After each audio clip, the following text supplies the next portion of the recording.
Thank you. And as I mentioned, I'm very much pinch hitting here for Katsuto Shinohara, who started this program many years ago and who has been helping lead it, both of whom are out of country. One thing I mentioned put in the slides this morning, that QR code in the corner there goes to our website, which we've written over many years in very close conjunction with the patient advocates. And we try to keep this quite updated. So a lot of the stuff we're hearing today, we do try to keep on the urology.ucsf.edu website. So bookmark that. So focal therapy has really been in fairly rapid evolution in recent years. And I mentioned earlier this morning that focal therapy really has a role in patients who are a little bit too high risk for active surveillance, but don't necessarily need whole gland therapy with surgery and radiation. And this is sort of where it slots in. But how exactly we do this and for which patients is really an area of active research and evolution. First of all, the terms focal therapy and ablation get used equivalently, and they're not exactly the same. Focal means treating less than the whole prostate. Ablation means destroying part of the prostate or all the prostate with energy rather than with surgery or with radiation therapy. And energy can be a lot of things. It can be heat, it can be cold, it can be electricity. The idea is to destroy the tissue, accomplish something kind of akin to a lumpectomy for breast cancer without having to treat the whole prostate. And there are many, many ways to do this. There is an unbelievable amount of marketing behind these technologies and an unbelievably small amount of data comparing these modalities, okay? And this is a problem with the way things are regulated. To get a device approved by the FDA, it has to be shown to destroy prostate tissue and to not be dangerous. It does not have to show any data about its effectiveness in curing the cancer. So getting one of these technologies into the world is really not that hard. And once they're out there, of course, they get used for everything. So when I was a resident, HIFU was a 4-letter word at UCSF because we saw horrible things being done in the community, patients with low-risk disease getting overtreated, patients with really bad tumors who were getting treatment in Mexico and Canada and all kinds of things happening. Today, the imaging is much better because focal therapy is all about imaging. Can we see the tumor? And the data are gradually getting a little bit better. So some of the major ones, HIFU is high-intensity focused ultrasound. This is a heat-based modality. The third generation system that we're using now is based on real-time ultrasound guidance. We typically have MRI fusion to help guide delivery of the energy from the rectum into the prostate. It's just like how we do imaging during a transrectal ultrasound in clinic, but it's much higher intensity ultrasound waves that actually heats the tissue to the point where we denature the proteins and hopefully kill the cancer. Cryotherapy has been around for decades. This is literally creating ice to create frostbite to destroy the tumor that way.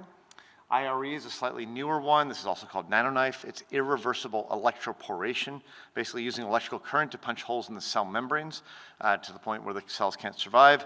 There's focal laser ablation, which is given transperineally, so laser catheters placed directly into the prostate and laser energy inside out.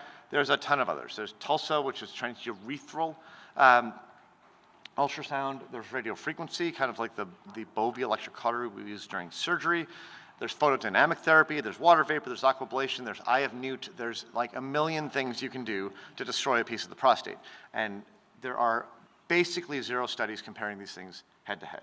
So we have reasons that we think some modalities may be better than others for specific anatomy and specific situations. But again, the marketing here is way, way ahead of the data. So the idea of focal therapy is to treat part of the prostate, leave the rest of it alone. It's usually done by energy-based ablation. There are protocols out there for focal radiation therapy, for partial prostatectomy. I don't think either one of those things makes a whole lot of sense to me, to be honest, because these energy-based therapies are a little bit less invasive and probably a little safer. And the modality here, how we're getting the energy in matters a lot less than do we know what we're treating. Okay, so it really comes down to how good is the imaging.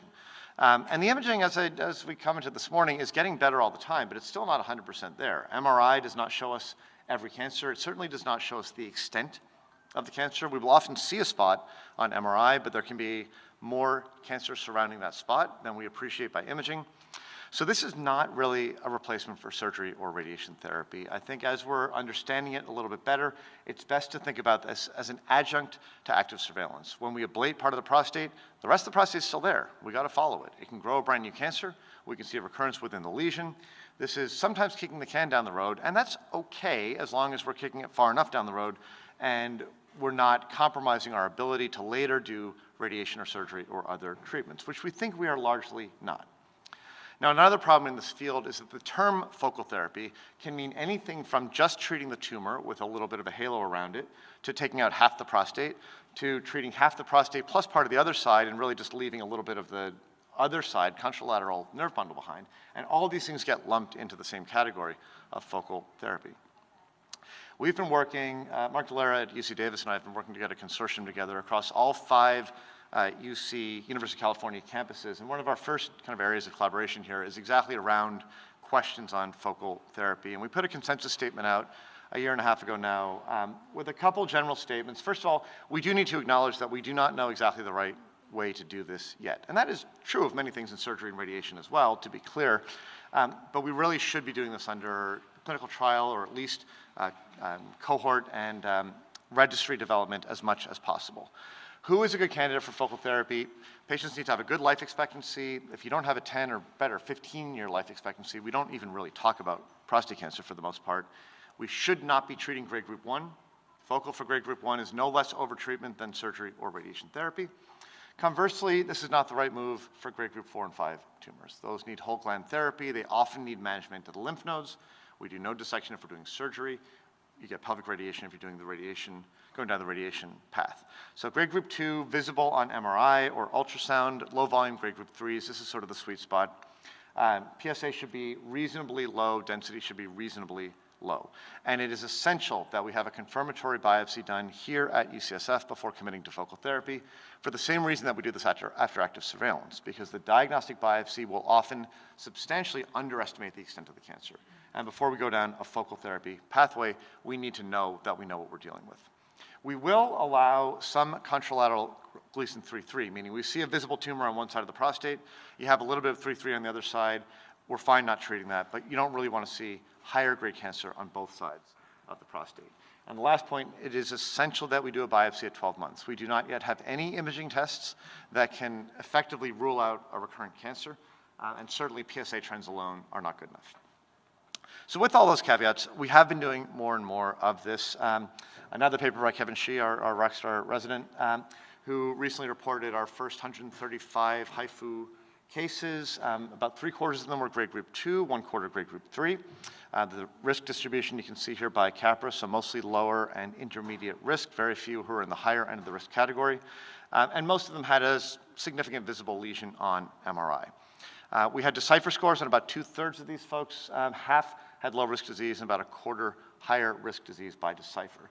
Now, in terms of how the energy was delivered, this is really an area of active conversation. So about half of them were focal, so tumor plus a halo around it, 46% hemi-ablation, and then 13% had a double pass, meaning treat half the prostate or treat the tumor, and then come in with a second round of ablation energy to the lesion itself. And it's still pretty controversial whether this is the right thing to do, whether it increases the risks, whether it improves the success of the therapy in destroying the cancer. But at least there was a phase when we were doing this for just about everybody. So here's the outcomes. About half the patients recurred. Okay? And this is typical for every center that is doing a lot of ablation and honestly tracking their data. Okay? 41% were in field, meaning right in the area or right next to the area where the ablation was delivered. Now, we don't necessarily know why this is, and it's an active area of research. This could be because we're not getting enough energy into that part of the prostate. It could be because we have underappreciated the extent of the cancer on imaging. It could be because the prostate grew a brand new tumor. These are all possibilities. There's a very small number of patients where it does seem like the ablation is actually making things worse. And just like we will sometimes see a higher grade recurrence after radiation than we see, after radiation than before, we will sometimes see a few cancers which really appear to be accelerating after ablation. And we don't know if we just happened to catch it when the genetics were getting worse, or if the ablation somehow triggered heat shock protein pathways or triggered some metabolism that accelerated the cancer. So the progression rate to needing whole gland therapy or to metastasis was quite low, 4% in the first year, 16% overall. In terms of causing urinary obstruction, the average IPSS, which is how we measure obstructive symptoms, was basically unchanged before and after ablation.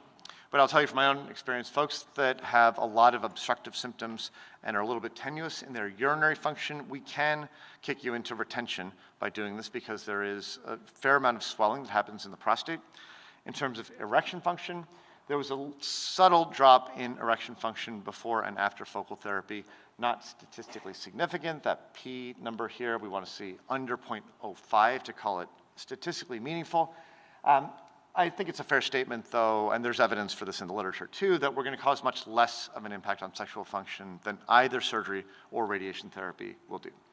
And the major drivers of recurrence in this study were having grade group 3 rather than grade group 2, and having a high decipher, not surprisingly.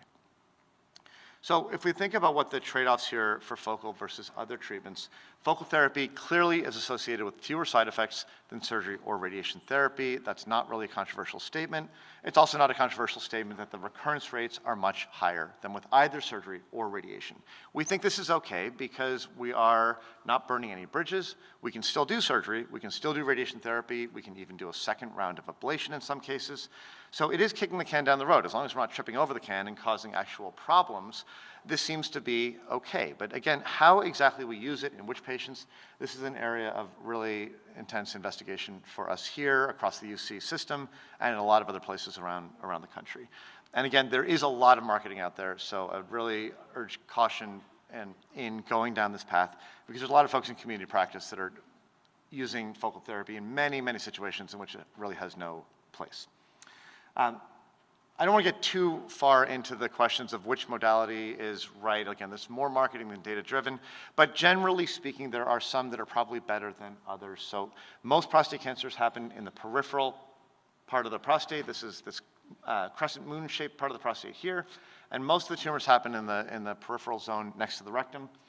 Tumors here are very good candidates for HIFU because the energy is delivered directly from the rectum into the tumor here. The caveat is that the nerve bundle, outlined in blue here, in this case is right next to the tumor, and there will be some heat delivered to the nerve.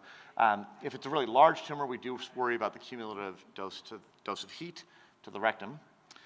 For anterior tumors up here, these are less common. They're more commonly missed or undersampled on biopsy. In this case, it's actually a little harder to get enough energy all the way from the rectum to the anterior tumor. So this is one where cryotherapy, that's using ice, can be a little bit better. Cryo is not as good for the posterior ones because the ice ball itself creates a shadow as the ice forms. So it's harder to see what's going on at the top of the prostate as the cryotherapy is progressing. So cryo can be a little bit of a better option for the anterior ones here. These are a big challenge, and they're not that common, but sometimes the tumors grow right next to the urethra. And in this case, honestly, there's no easy answer, because anything we do to this part of the prostate, whether it's radiation, whether it's any type of focal therapy, will impact the urethra, sometimes short-term, sometimes long-term. There is some reason to think that IRE might be a little bit safer here, but again, there are very few data to say it is actually better in terms of outcomes than HIFU.